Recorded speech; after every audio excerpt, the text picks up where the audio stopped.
Bueno, pues también, antes que nada, quisiera agradecer a las dos academias, la Academia Mexicana de Cirugía y la Academia Mexicana de Pediatría, por su invitación al día de hoy a este pequeño simposio que es importante para nosotros. Ya lo mencionaba el doctor Juan Carlos Bello. Es un tema importante, delicado, pero que nos lleva mucha enseñanza en este tipo de áreas. A mí me tocó hablar sobre la patología gemelar. Ya se mencionaron algunos detalles, ahondaré un poco más en cuanto a qué se hace o qué se puede hacer con estos gemelos. Mucha gente dice que estos gemelos de entrada son ya patológicos, pero también como introducción debemos de saber que nuestra incidencia de gemelos, gracias a nuestros colegas de la biología de reproducción, ha aumentado considerablemente. Según la última revisión y según la Academia Americana de Ginecología y Obstetricia, el embarazo múltiple se ha incrementado o se ha más o menos establecido en un 3.3%, es decir, una incidencia más o menos relativa. Pero hablando ya específicamente de embarazo gemelar o embarazo múltiple, hablando más de 3, tenemos que el embarazo gemelar se ha incrementado casi hasta un 52%. Y si nos vamos con los triples, hasta este año, 2011-2012, teníamos un incremento hasta del 404%. Es decir, que gracias a las inseminaciones, a los FIPS, hemos llegado a incrementar este gran número. Y es aquí donde nosotros vemos que la incidencia de gemelos se incrementa y, pues bueno, aparte también se incrementará la patología gemelar. Pero también es importante porque la mortalidad perinatal de este tipo de gemelos o de este tipo de embarazos llega a ser hasta de un 10 a un 15% aproximadamente. Bueno, quiero dar a reconocer que esa última fotografía que está allá abajo, mi esposa pertenece a este rubro de gemelos monocoriales y que se pueden complicar hasta un 15%. ¿Qué tenemos con la clasificación? ¿Qué tenemos que saber para que nuestros gemelos sean aptos para tener una cirugía fetal? Pues bueno, todos sabemos que hay dos tipos de gemelos, los gemelos dicigotos y los monocigotos. Afortunadamente, 2/3 partes de estos gemelos son dicigotos, es decir, vienen de dos espermatozoides con dos ovocitos y cada quien tiene su placenta y cada quien tiene su corión y se comportan individualmente y cada quien está con lo suyo. Pero ¿qué pasa con los monocigotos? Afortunadamente es una tercera parte y desafortunadamente, si se separan después del tercer día, tendremos los gemelos que comparten placenta. Pueden compartir placenta, pueden compartir amnios y pueden compartir ambas, o en su defecto, los siameses. Y es aquí donde la patología gemelar nos abre un campo para la intervención fetal. ¿Es importante? Pues sí, claro que es importante. No es lo mismo tener un gemelo bicorial que un gemelo monocorial. Obviamente tampoco no es lo mismo ser iguales. Es decir, los bicoriales tienen una tasa de una incidencia aproximadamente de una malformación del 1%, pero ya un gemelo monocorial alcanza hasta un 3%. Si hablamos de restricción de crecimiento intrauterino, que más o menos acompaña de un 20% en los bicoriales, hablaremos de hasta de un 30% en los monocoriales. Así que también se incrementa la tasa de partos prematuros en los monocoriales y las lesiones neurológicas, como se comentaban, llegan a presentarse hasta un 15%. Es decir, que en los gemelos monocoriales la patología, a pesar de ser de alto riesgo, se eleva el número de porcentajes de este tipo de complicaciones. Y es aquí donde nosotros debemos de intervenir. ¿Cómo se hace el diagnóstico de monocigosidad? Única y exclusivamente a través del DNA. Pero claro que podemos hacer diagnóstico de corionicidad y amiosidad. Esto nos compete a nosotros como obstetras. ¿Cómo lo hacemos? Por ultrasonido. Si nosotros tuviésemos un ultrasonido del primer trimestre en todos nuestros gemelos, sabríamos diferenciar de una manera temprana cuál es cuál. Es decir, aquellos gemelos monocoriales, generalmente observaremos 2 sacos abióticos y un solo espacio extracelómico, a diferencia de aquellos bicoriales en donde se ve bien diferenciado ambos sacos.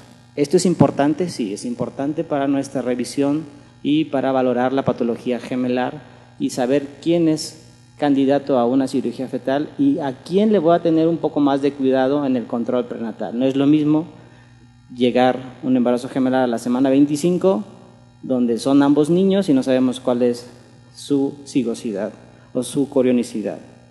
¿Es sencillo para la obstetra? En el primer trimestre sí.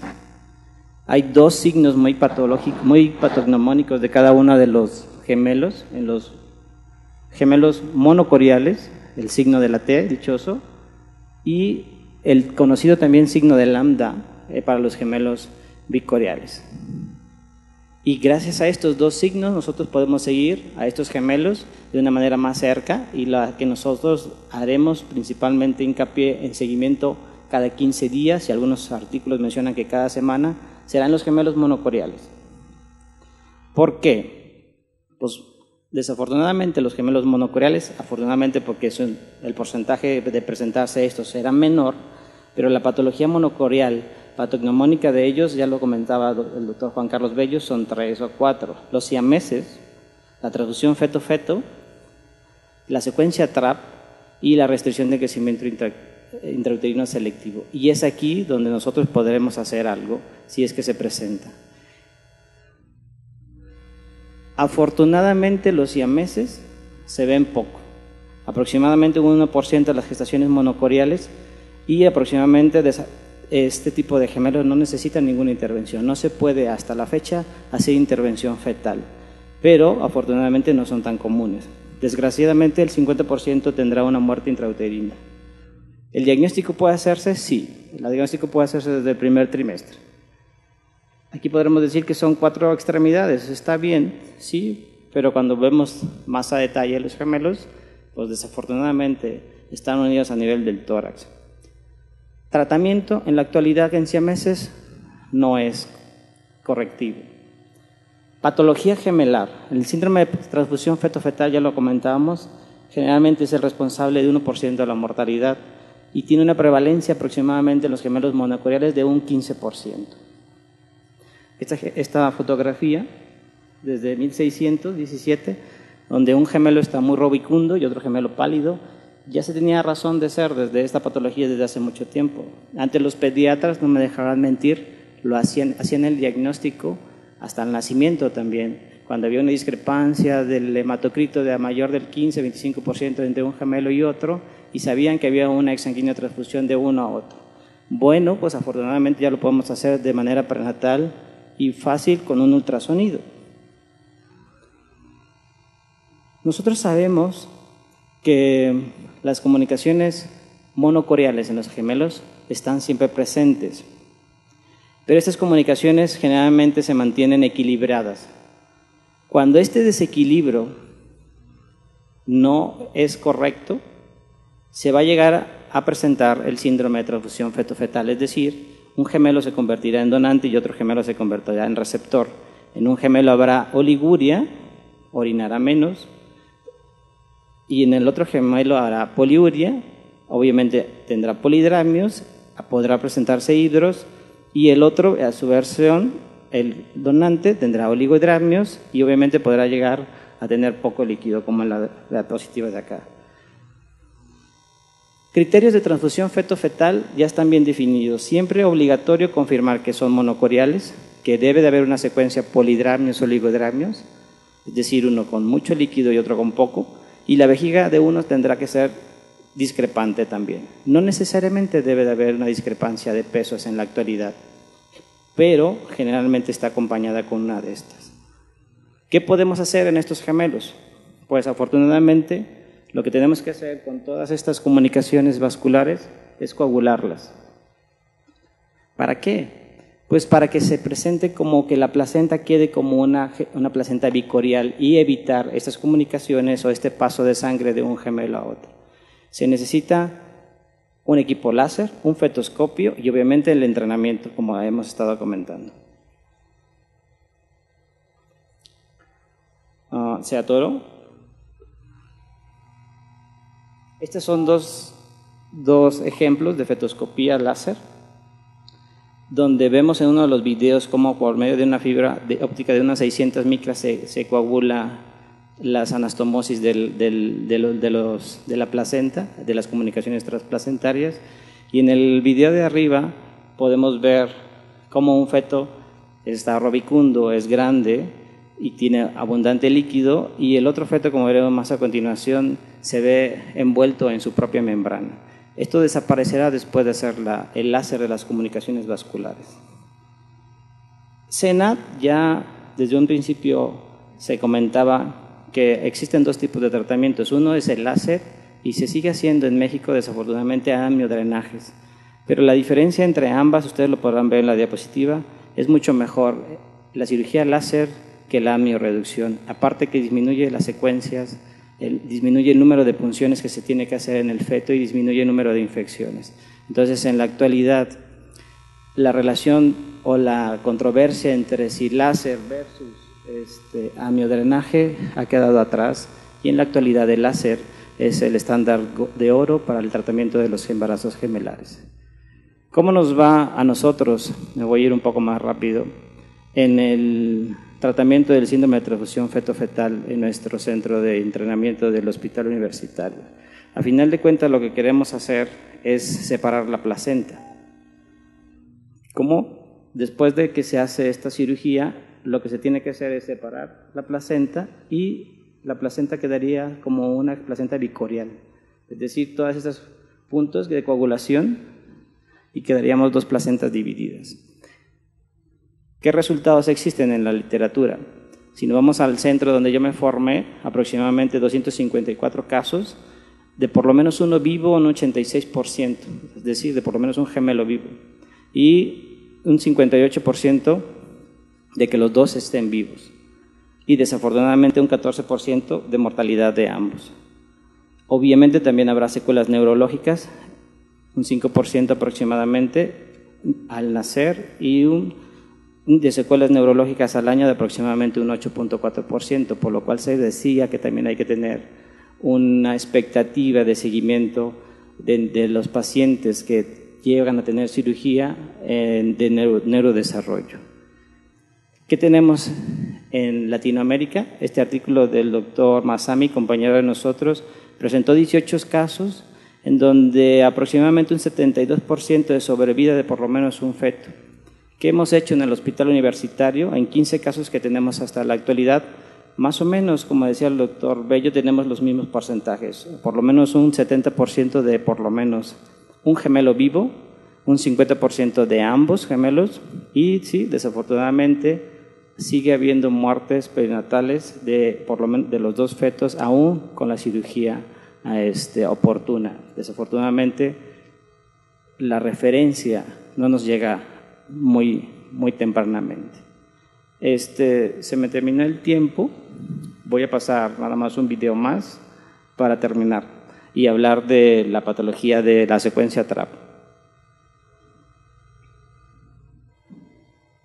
¿Qué es la secuencia TRAP? Bueno, ya lo comentaba el doctor, es cuando tenemos un gemelo que es acárdico y el otro gemelo es normal. El problema aquí es de que siguen compartiendo las comunicaciones, y el gemelo acárdico actúa como un gemelo que es parásito. Por lo tanto, el gemelo que está normal se consume la sangre de este y puede llegar a producirle hidrops. Entonces, hay criterios para la intervención de este tipo de gemelos. ¿Cuáles son el tratamiento de estos gemelos? Pues generalmente cuando el aumento del peso del gemelo acárdico es prácticamente más del doble, cuando se presenta hidrops del gemelo normal, o cuando hay un polidramio importante en el gemelo normal. ¿Cuáles son los tratamientos actuales? Existen dos: la coagulación de cordón por medio de la coagulación bipolar, como en el video de aquí. Por vía ultrasonográfica introducimos un catéter vascular y a través de este colocamos un clamp bipolar en el cual nosotros podemos coagular el cordón del feto TRAP, como en este video de acá. O la otra, a través de una aguja guiada por ultrasonido, nos vamos hacia donde está la inserción de la vena umbilical del feto TRAP, y a través de la coagulación láser hacemos un aumento de la frecuencia y coagulamos. Estas son las dos técnicas que generalmente estamos haciendo en el hospital universitario. Tenemos unos 3 casos y la sobrevida del gemelo esté sano del 100%.